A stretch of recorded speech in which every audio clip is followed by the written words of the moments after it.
We're not just saying Christ is born, we're talking more about what Christ did and the fact that he did come down to pursue us and he did come. We're celebrating the fact that God initiated relationship, initiated redemption, initiated bridging the gap that we caused by our sin. The Jews were expecting someone to come as a king and just kind of almost parade in and rescue them. And he didn't. He came as just a little babe in a dirty little manger to a normal couple, and then just grew up building relationships.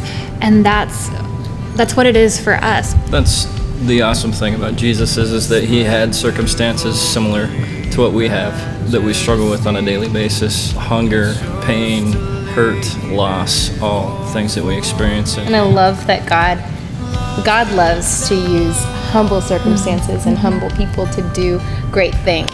And I love that behind it too. Yeah. We were talking about when we were writing this song about kind of a theme was that he uses unlikely people in unlikely places. It's not like God came down, even it's love came down, which love is, like God is love. I mean, even his definition and his character is love. And when we think about like the fact that love literally in a person, love by definition came down, I think there's just a different level kind of that reaches to in our hearts of recognizing that literally the definition of love came down to us to save us, to rescue us, to build the relationships with people, to love people, to pursue people, and so he could bridge that gap.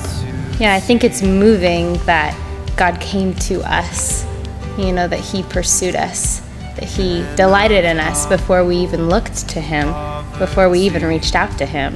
He reached out to us, and that he's that same God now that is reaching out to us right where we are. I pray that we can worship together with new insight, that God would just give us a new revelation of just the amazing fact of what he did.